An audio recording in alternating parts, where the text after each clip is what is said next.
My name is Vahid Chitsa, part of Elite Mastermind Group. Give me a second, Miss Dorothy. Let me put your handle over here. So if anybody wants to kind of, they got any questions, they could pin this right here. There we go. Right there, I got it. All right, like I said, good morning. My name is Vahid Chitsa, part of Elite Mastermind Group. Thank you for doing this on a very last minute notice. I love it. Thank you so much. Let's dive into it. Introduce yourself to everybody. I know you just came out with your own book, so I'm very, very excited. I have not got too much details on it, so I'm going to let you introduce yourself and tell us what's going on with this book. I'm excited to put my hands on a copy and to start reading it. Absolutely. Thank you for bringing me on. So my name is Dorothy Andreas. The book is called Streamline Success. I've been an entrepreneur for 38 years. I left college when I was 19, and I have had every crazy kind of chaos that there is in the business world. Fires, deaths, floods, all of it. And, I've had 9 companies in 38 years, and I've grown profitable businesses, huge international brands, and I've retained employees for decades in industries where there's no loyalty. So I took it out of my brain and put it into a book, and it's launching today on Amazon. That is awesome. So well, first of all, tell us this, because it's very fascinating. I always ask all of our guests, how long ago did you read Think and Grow Rich book? I was 12 years old. I sat on my front porch and read it when I was 12 years old. So how does somebody read the book explain to us? That's fascinating. Now I'm getting excited about it. yeah, I mean, I read a lot as a kid. I was kind of a scrawny kid, so I tended to not go out and play kickball on the street because I was going to get myself kicked. So I read. I love to read, and I don't even know if I knew what I was reading, but I saw my father reading it, and so I read it sitting on the front porch, and it was awesome. I mean, I don't remember all the details of it. If we were talking later today, I would have jumped on and tried to just go back and look at the table of contents and refresh my mind. But No, you got it. I mean, you're producing your own content, your book, you have been managing companies, employees, dealing with all that stuff. That is all the principles that are written in Think and Grow Rich. But I'm more interested in the book that's launching today. And I want to know the topics and how you came up about that, because it's very fascinating. Business, time management, and it's very fascinating for all the entrepreneurs that want to put their hands on the book. And this is another way for them to help them in their own business. So share some detail on that. absolutely, the one thing that I have seen over 38 years, and mostly who we I hang out with entrepreneurs. There is a huge gap between the employer and the employee, or between the employee and the manager, or between the manager and the owner. And it's this unspoken gap, like they really don't like each other all that much. I mean, so many of my friends refer to their employees like they're babysitting. And I hear other employees speak in a negative way while they're respectful to the face of their employer. It's just this unspoken gap. And I thought, I feel really lucky that I don't have that. So I made a decision that I would deconstruct what could be different about my communication with my employees. And it's not, people who stay with me for decades, we do that dance together. But, people have left my organization, and I have found that it's usually when they can't hang with my level of integrity, they leave, or they're Hmm. leaving to go open their own business. And in that case, I totally support that. But it's about talking straight in the most respectful way, coming from a place of empathy and love, and understanding that when somebody's frustrated, they're really just afraid. They're really just afraid. And so basically what I merged was the psychology of communication and how we make decisions and how we take care of ourselves. Because if we're not taking care of ourselves, then our businesses aren't really running properly. And if your relationships at home aren't right, and your relationship with your parents, who may be dead for 30 years, isn't correct, it affects how you run your business. It really does. And so I deconstructed it. I looked at the psychology. I left college when I was 19. I've read hundreds of books on business, hundreds of books on motivation, communication, self-improvement, but I've never read a book that merged them all in a way that wasn't dry and bland. So you brought up a good point. So what is the remedy for the employers to close that gap? What would be a couple of things that if you haven't had the chance to read the book, or we're gonna get but give us a little bit of how do you close that gap?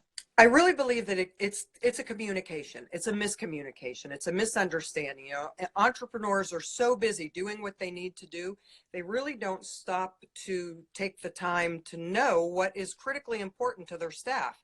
And they hear one or two words and they think it's okay. And we're, you know, I mean, we're entrepreneurs. We're busy.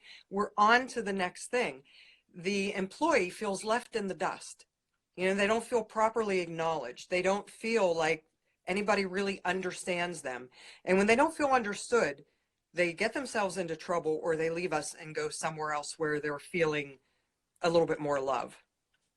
So at what point would you say you're spending too much time or not enough time? Because the employers, they're extremely busy, and if there's different hierarchies, I mean, you really need to go just jump down. And how do you trust that your other layer of managers or district managers are actually transferring that throughout the whole pipeline? I mean, I believe that we are coaching every employee that we have. Like right now, I have two businesses. I have a high-end spa, and then I have a really nice restaurant. And so I have direct reports that I am in very close and open, clear and straight, loving, respectful, firm, direct communication with all the time, every day.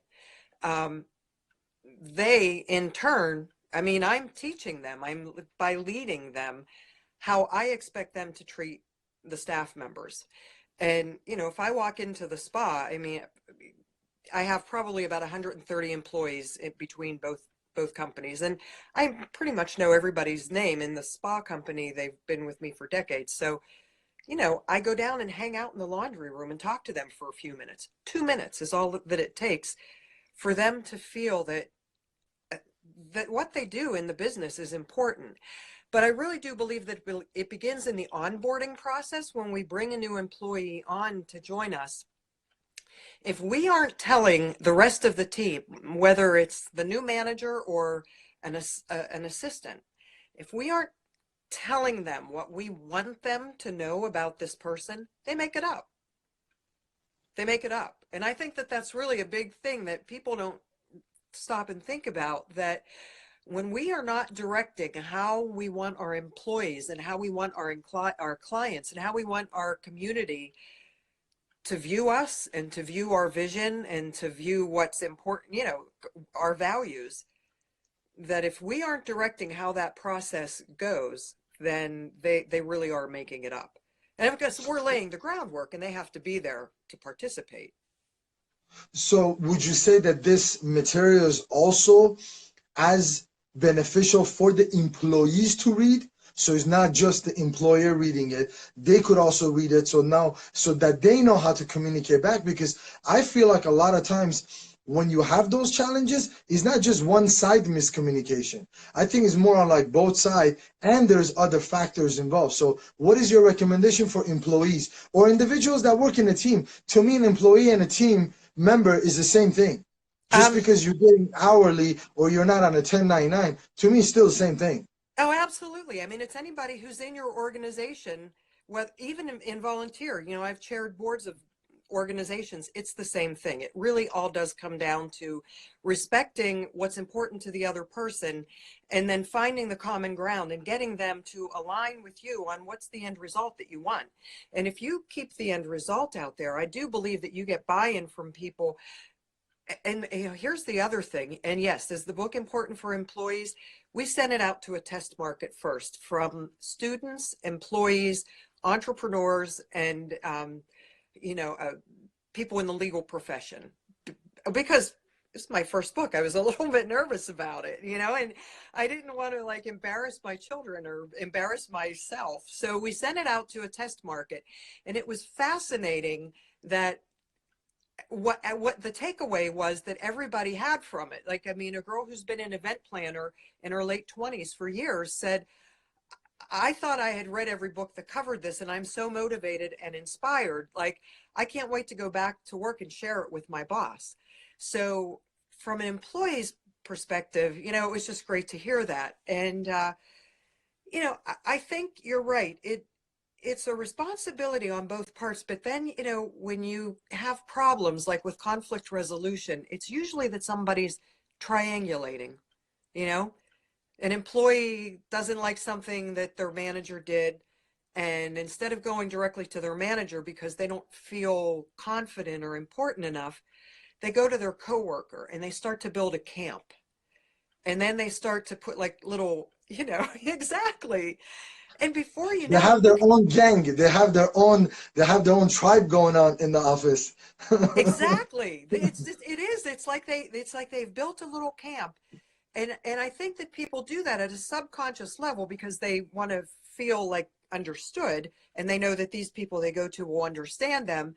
But it's also that when they are going to get in trouble, they've already started undermining the manager to their coworkers by putting these like little hints of doubt in there that it's really not them, it's really the boss.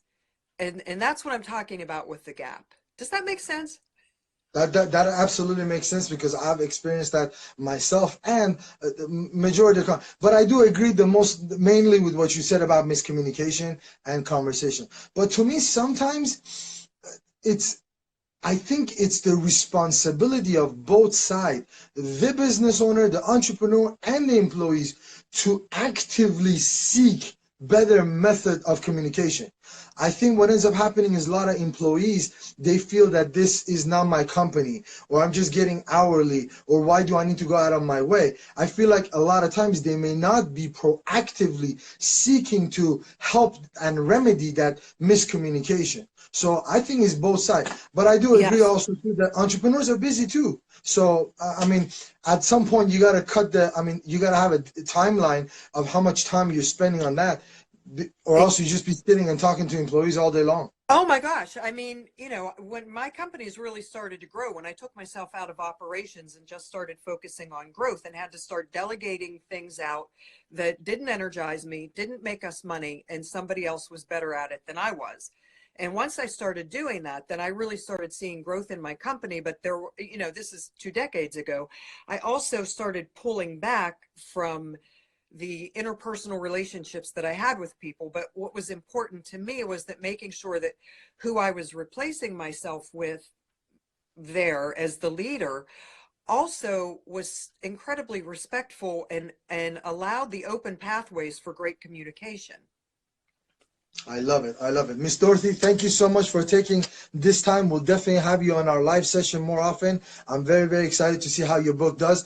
I know it's going to do fantastic. Do Thank me a you. favor, send the link for the Amazon link so we'll be able to post this somewhere. We'll do something with it. If you got the picture for the cover and everything else, please reach out to us and just send it to us. We'll be able to promote it this week. Not a problem. I Absolutely. thank you Thank so you. much for sharing this stuff. This is awesome. Thank you. Thank you. I really appreciate you bringing me on, and the short notice was great. And well, I look forward to streamlining success with you. Awesome. Thank you so Thank much. you. Take care. Have a blessed day. Bye-bye. You too. Bye bye.